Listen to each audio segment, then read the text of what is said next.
dengan sajian musik religi Islam dan ceramah agama Islam, serta dilanjutkan dengan lagu-lagu pilihan Indonesia.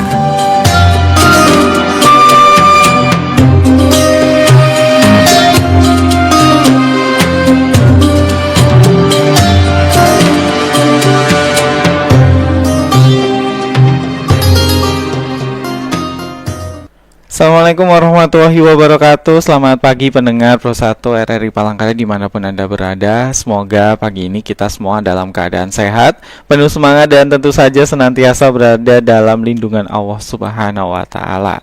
Sahabat Mutiara Pagi hari ini kita akan mengajak Anda berbincang tentang sesuatu yang sangat dekat dengan kehidupan kita, terutama bagi para orang tua, yaitu pendidikan spiritual bagi anak.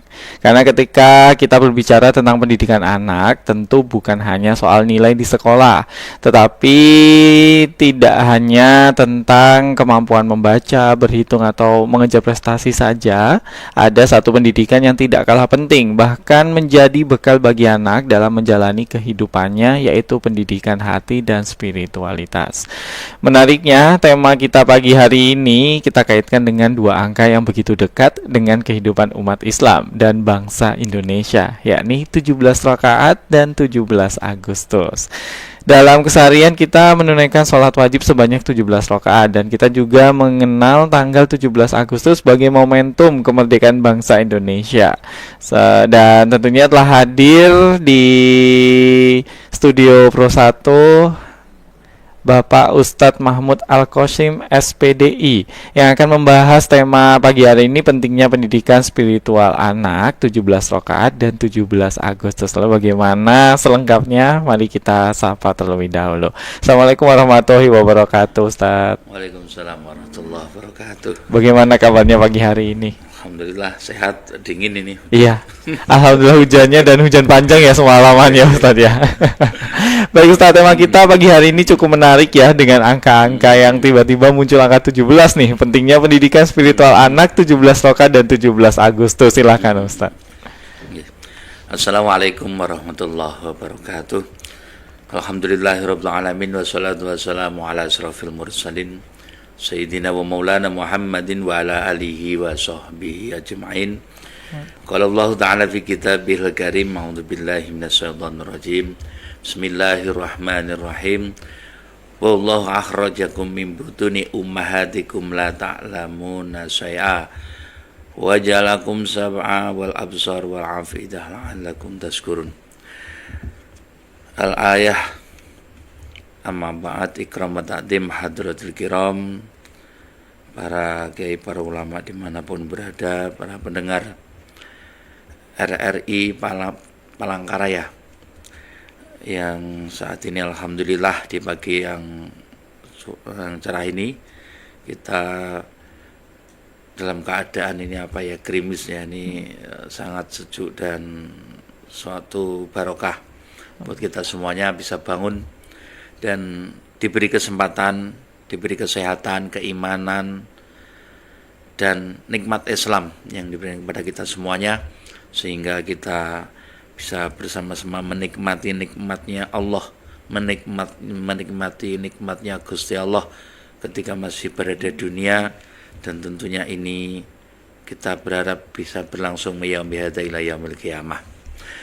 Para pendengar Pro RRI dimanapun berada, dan buat Mas Adi terima kasih atas waktunya kita sampaikan tentang pentingnya pendidikan spiritual untuk anak-anak kita sebagai orang Islam yang cukup jelas artinya selamat, yaitu misi keislaman adalah penyelamatan kehidupan di dunia dan di akhirat.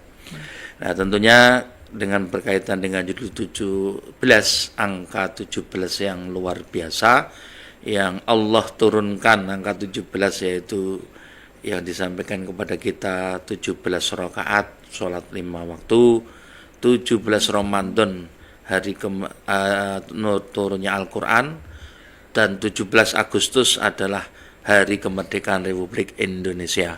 Dan alhamdulillah kita juga menjelang memperingati kemerdekaan yang 2 hari lagi atau 1 hari lagi memasuki bulan Agustus, kita bersyukur diberi kesempatan di negeri yang gemah ripah loh jinawi dengan segala kenikmatan, ketentraman. Kita selalu berdoa untuk semuanya yang terbaik buat kita semua, buat negara kita, buat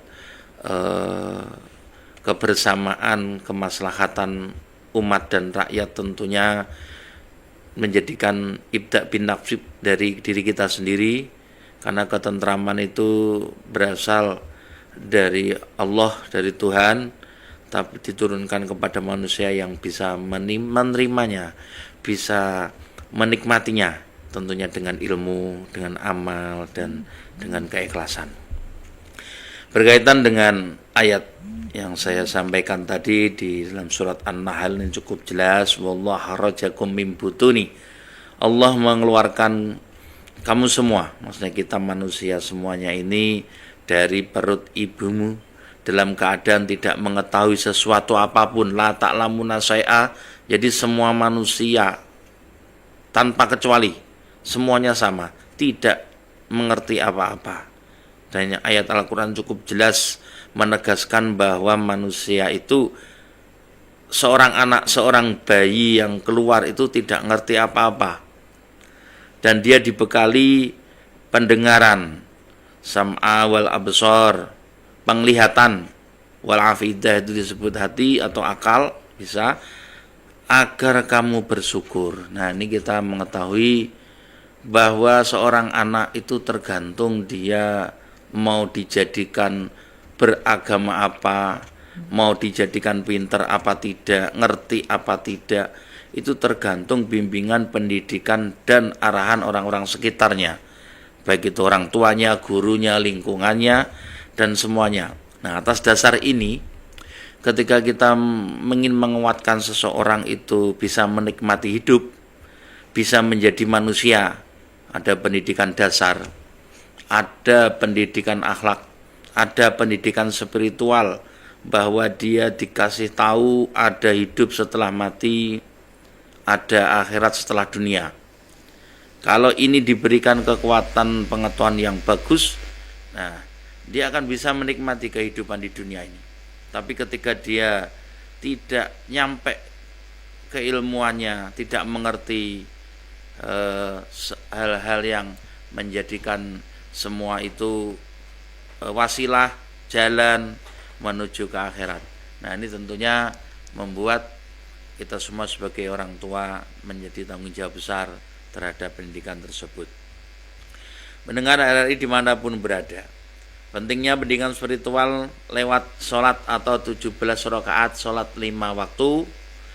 Tentunya di situ kita melihat bahwa penting banget, karena kita tahu perintah sholat itu tidak melalui Nabi, tidak melalui wahyu, tidak melalui Jibril, tapi langsung Rasulullah Muhammad SAW dipanggil Allah ke Sidratul Muntaha untuk menerima sholat, untuk menerima 17 rakaat, yang itu sangat penting sebagai komunikasi antara hamba dengan Tuhannya. Pendidikan anak ini sangat penting, yaitu di 17 rakaat ketika kita sudah latih, sudah kita biasakan sejak kecil, tidak hanya dikasih materi tapi diberikan teladan, diberikan bimbingan. Nah, tentunya ini sangat selalu dilatih kepada anak-anak kita. Sebagai orang Islam cukup jelas, karena kita simpel memahaminya, Islam buat anak-anak kita adalah isya, subuh, luhur, asar, maghrib. Nah, kata Islam yang simpel itu ditanamkan kepada anak-anak. Kamu kalau memang orang Islam, kamu pasti menjalankan isya, esnya subuh, nah, luhur, asar, dan maghrib. Tapi kalau meragukan dengan keislaman, otomatis dia sholat itu sudah berat, bahkan bolong. Nah, bahkan seminggu sekali hanya sholat Jumat kalau kita tidak melatihnya. Nah, tentunya di sini satu hubungan dengan Tuhannya, 17 rakaat itu sebagai sarana yang sangat penting yang dilatih kepada anak kita. Yang kedua, membentuk karakter, disiplin dan waktu. 17 rakaat ini kalau tidak dilatih sejak kecil. Nah, kaitannya dengan 17 Agustus, 17 Ramadan atau 17 tahun. Anak usia 17 tahun kok 17 rakaatnya masih berantakan. Ini akan sulit dia menemukan spiritual hakiki kehidupan. Tujuan hidupnya ada akhirat setelah dunia, itu dia sulit. Kalau di 17 tahun ini dia belum kuat memegang 17 rakaatnya. Makanya penting banget melatih 17 rakaat, dan itu tidak bisa ditawar. Harus buat orang Islam, buat generasi muslim, penerus sujud kita. Kita sebagai orang tua saat ini mungkin masih bisa sholat subuh, ini masih bangun. Tapi anak kita apa bangun? Anak-anak kita kalau kita meninggal nanti malam atau besok, kira-kira anak kita tuh mau sholat enggak? Nah, tanggung jawab orang tua selain memberikan makan, memberikan pendidikan umum, tapi spiritualnya harus kuat, karena hanya dengan cara pendidikan agama yang kuat itu akan menunjukkan manusia itu seutuhnya manusia itu ya jadi manusia sesuai tujuan diciptakannya, yaitu manusia yang mau beribadah. Wa ma khalaqtul jinna wal insa illa liya'budun.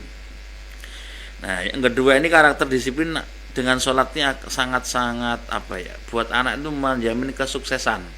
Seperti ini kita siaran sudah ditentukan misalnya jam 5, kita datang jam 6 ya buyar. Nah, jadi yang hal-hal kecil di dunia aja yang berkaitan dengan kerjaan itu akan menunjang kesuksesan ketika anak sudah dilatih 5 waktu itu tepat.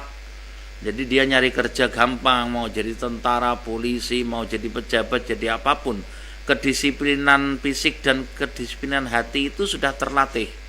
Tapi kalau sejak kecil sholat aja sudah sulit sebagai kedisiplinan hati, itu akan membuat kehidupan itu terasa berat buat dzurriyyah kita, buat keturunan kita tuh berat, ekonominya berat, hidupnya selalu ngersulo, selalu nyalahkan orang, selalu nggak nyaman.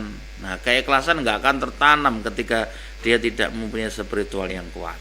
Yang ketiga, sholat atau 17 rakaat ini adalah benteng dari hal yang negatif buat anak kita.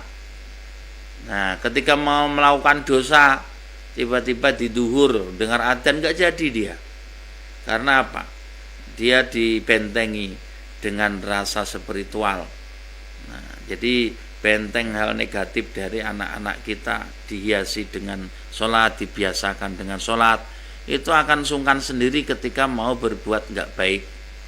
Karena ini penting, siapapun kalau dia Islam, kalau dia mau sholat 5 waktu, ya, terlatih pasti insya Allah jadi orang baik. Masalah ekonomi, pekerjaan, bahkan jodoh itu sudah jatah. Nah, jatah itu bisa dilonggarkan atau bisa ditingkatkan dengan doa. Nah, salah satunya adalah dengan sholat. Sholat artinya doa. Doa yang diwajibkan.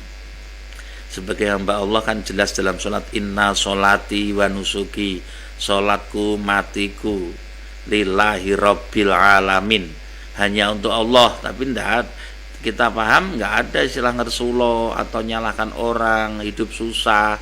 Ya karena mungkin perjuangan kesungguhan kita kurang, karena kita udah tahu matiku, sholatku, hidupku lillahi rabbil alamin. Itu di awal sholat, di doa iftitah udah harus dibaca dulu. Jadi kita seolah-olah hidup ini kan milik kita, jadi merasa susah kalau nggak gini, kalau nggak gitu, kalau nggak seneng atau menyenangkan orang. Nah, jadi dengan adanya sholat ini dilatih dulu hatinya, baru nanti muncul di wajah yang ceria, penampilan yang setil. Nah, hidup itu di penampilan. Kalau sudah penampilannya udah acak-acakan, mukanya burek bahasanya ya, itu seorang jauh kesuksesan tuh jauh. Tapi kalau udah pagi-pagi udah sholat subuh, wajahnya seger, ya kalau orang tua ngopi gitu ya. Nah, Kalau anak-anak ya mandi, sarapan, berangkat sekolah, seger pagi udah sholat, itu enak dibilangin nurut. Tapi coba jam bangun telat, dibangun kan pasti marah itu. Nah pagi-pagi sudah ribut dulu dengan anak karena nggak dibiasakan. Nah, jadi spiritual ini sangat penting, terutama di 17 rakaatnya. Nah tentunya ini harus ada dilatih. Yang keempat, kenapa harus 17 rakaat? Ini adalah sehat. Orang sholat itu pasti sehat. Dia ruku. Orang tua aja kalau sudah asam urat buat sujud nggak bisa karena nggak biasa sujud. Nah, dibuat ruku bangun itu ya sakit karena nggak biasa. Tapi sejak kecil ketika dia berolahraga wajib yang namanya sholat 5 waktu ditambah sunat-sunatnya, apalagi sholat taraweh sampai 20, sehat banget tuh.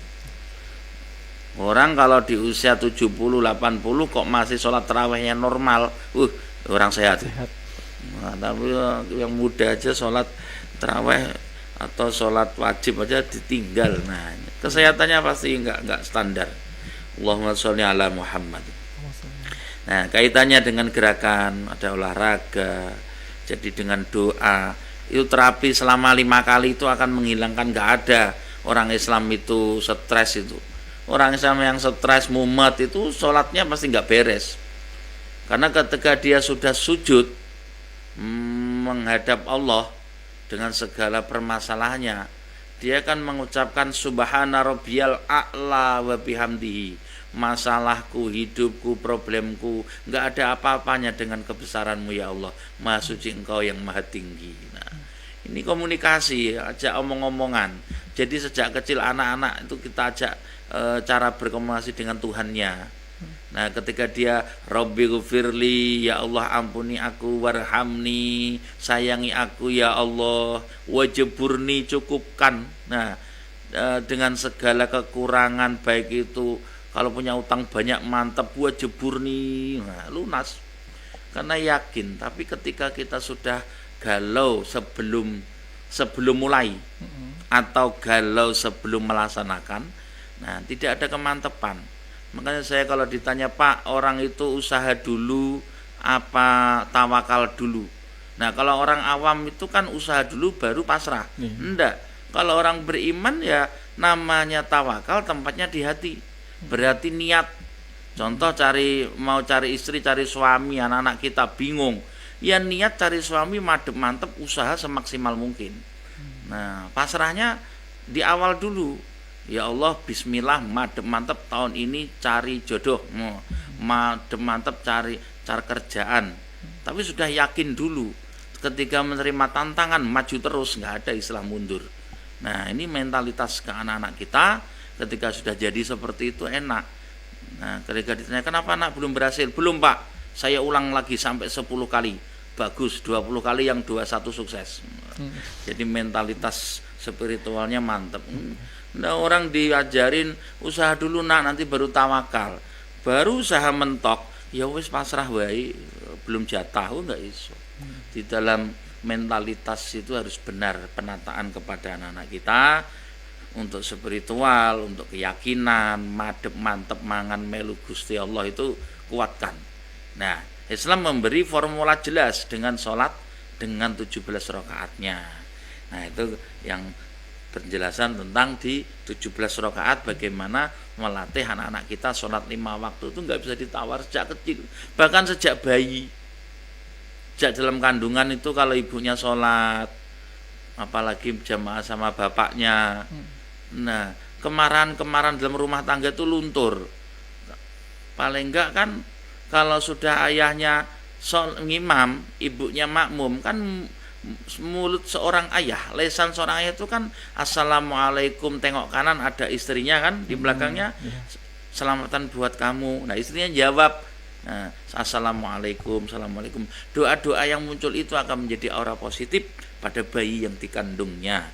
Nah, kebiasaan-kebiasaan spiritual ini membuat anak-anak kita cerdas.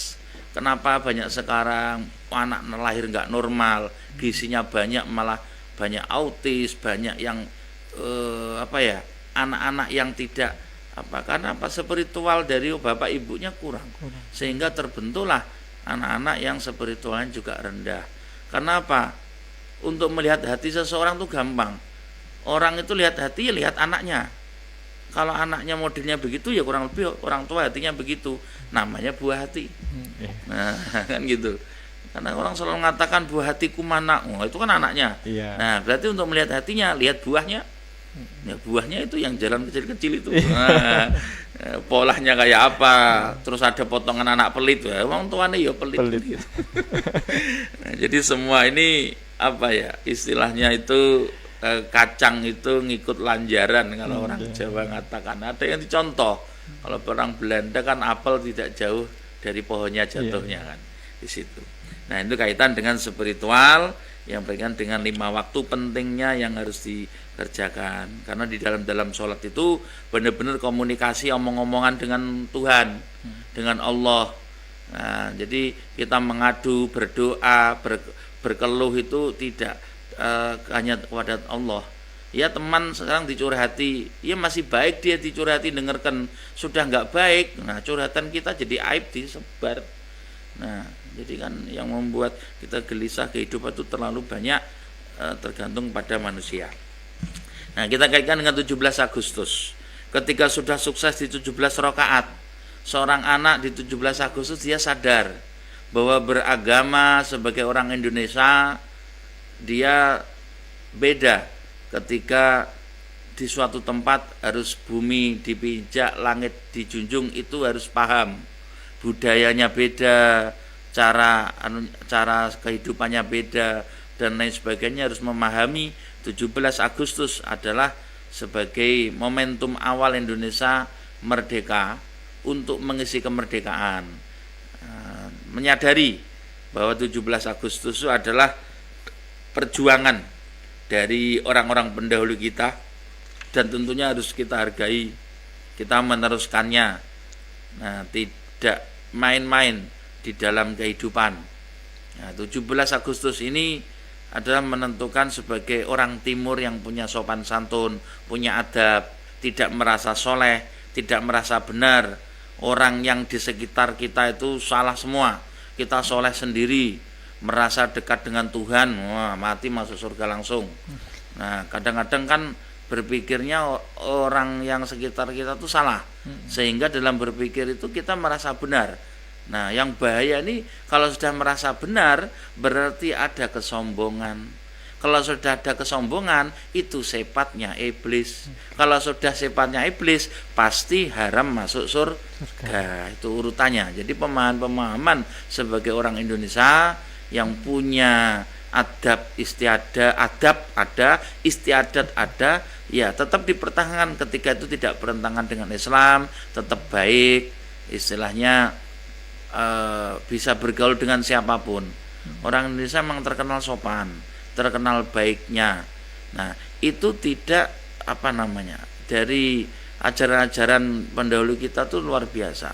Tapi karena kita bercampur aduk dan tidak punya 17 rakaat tadi, jadi untuk menjadi orang 17 tahun atau 17 Agustus ini sulit. Orang Indonesia lali. Dia hidup di Indonesia, alhamdulillah, negeri yang benar-benar sebenarnya itu luar biasa di dunia ini.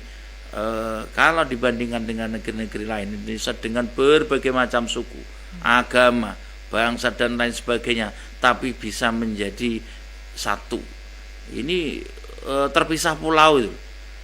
Saya sendiri dari Jawa ke Kalimantan muter lagi, nah kemana-mana.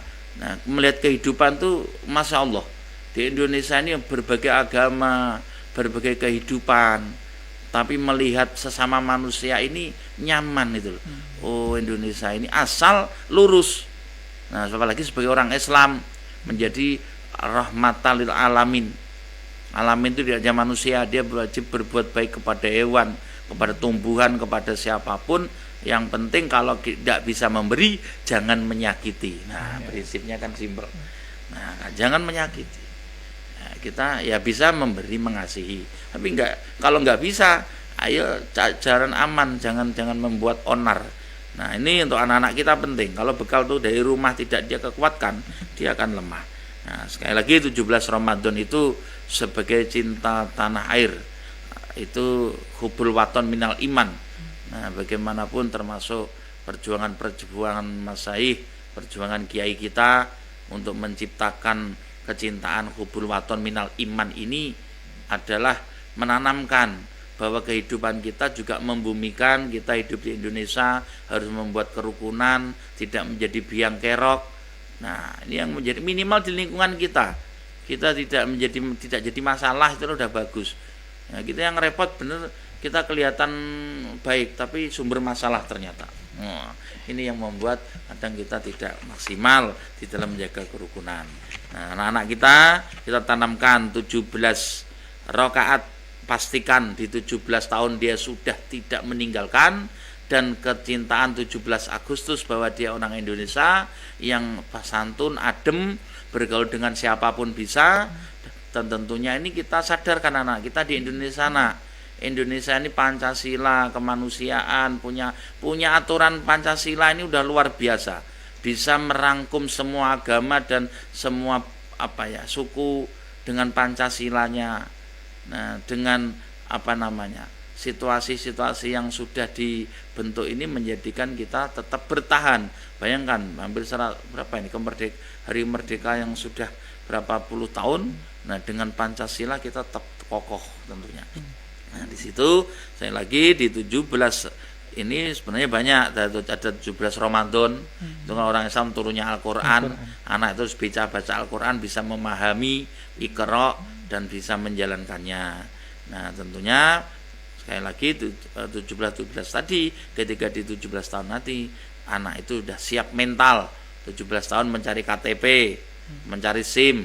Nah, itu tujuannya apa? Kenapa SIM 17 tahun? Surat izin mengemudi. Di samping mengemudikan motor, dia sudah mampu mengemudikan dirinya sendiri. Bisa nyetir awake dhewe. Oh, kiai salat dan lain sebagainya. Oke, ya, selanjutnya terima kasih untuk materinya. Baik, Oke. siap. Baik mendengar, buat Anda yang mau bergabung, Anda bisa di line teleponnya di 0536 3221 779, dan sudah ada pendengar yang bergabung di pagi hari ini. Baik, halo, selamat pagi. Assalamualaikum warahmatullahi wabarakatuh. Baik, sebenarnya terputus ya, mungkin bisa tergabung kembali ya. Dan Ustadz, ini ada satu pertanyaan dari Bapak Budi di Bukit Batu, Palangkaraya. Assalamualaikum warahmatullahi wabarakatuh. Ustadz, anak-anak zaman sekarang itu sangat dekat dengan gadget dan media sosial. Bagaimana nih cara saya sebagai orang tua menanamkan nilai-nilai spiritual tanpa membuat anak merasa bahwa agama itu hanya berisi aturan dan larangan? Apakah harus tegas atau justru lebih banyak memberikan contoh dan pendekatan yang lembut? Terima kasih Ustadz. Wassalamualaikum warahmatullahi wabarakatuh. Ya, alhamdulillah, ini memang permasalahan zaman. Iya. Anak lebih cinta HP-nya daripada bapaknya. Sama, seorang suami kadang lebih cinta HP dari istrinya. Istri kedua HP-nya itu. Bangun tidur nggak cari istri, cari HP. Nah, ini situasional kehidupan. Makanya untuk anak ini penting. Jadi anak itu usia emas anak itu 0 sampai 17. Jadi ketika anak sudah masih kecil 2 tahun 3 tahun dengan HP-nya, dia akan terbiasa. Itu kan sulit. Makanya harus diatur. Kalau orang Islam kan cukup enak sebenarnya. Orang Islam tuh anak itu ketika di usia tersebut dikasih aktivitas. Misalnya pagi sekolah, sore ngaji, malam belajar, temani. Anak pendidikan dasar, anak yang berusia dasar 12 tahun ke bawah, itu belajarnya harus ditemani. Jangan dilepas. Orang tua kalau dampingin anak belajar itu, Pak, saya tuh kerja, ya cari kakaknya atau cari orang yang bisa mendampingi. Maksudnya didampingi belajarnya. Kalau enggak dia ngelepas, pasti ke HP lagi. Dan ada aturan di rumah. Kalau HP-an boleh seminggu sekali jam sekian sampai jam sekian. Kan kalau ditaati enak gitu. Tapi karena enggak ada aturan, biar anak dia umur 3 tahun, 5 tahun kasih HP. Supaya apa? Ibunya bisa HP-an juga. Enggak ganggu, malah dibelikan tersendiri. Ini mentalitasnya akan repot. Akhirnya anak-anak di usia rawan 0-17 ini menemukan game online. Game online kemudian ada bayar-bayar twing judi online. Wah, judi online kurang duitnya, akhirnya pinjaman online. Terjebaknya di situ. Makanya simpel buat Islam itu, kalau sudah tamat SD pondokkan. Mau di Palangkaraya, pondok terdekat boleh, Banjarmasin, di Jawa, di mana. Nah, setelah 17 baru ditanya, anak, usiamu ini 17. Sekarang sudah selesai sekolah SMA, aliyah, dan bahkan sudah sholatnya bagus, ngajinya bagus, tanya, jadi polisi, jadi tentara, kuliah, atau menikah. Kalau enggak, Bapak ajari, dagang atau bisnis. Ya, kalau orang Islam kan simpel, kalau mau kaya ya dagang, bisnis. Nah, kalau mau hidup seadanya ya pokoknya bekerja, tapi kalau mau kaya dagang. Nah, jadi pola-pola itu dibentuk sejak kecil. Jadi dibuat sibuk anak itu, jangan dikasih longgar. Maksudnya dikasih longgar aktivitas, ada belajar, ada les, ada hobi apa. Anak itu pengen, apalagi yang di kampung ini kan luar biasa nih. Daerah Tengkiling, Rakumpit, sana yang Sabango itu anak-anak itu kan kalau cuma sekolah tidak dikondisikan, sore aja TPA. Nah, itu harus dikondisikan, memang harus disetel. Kalau tidak kita tegas, nangisnya kita itu loh sampai tua.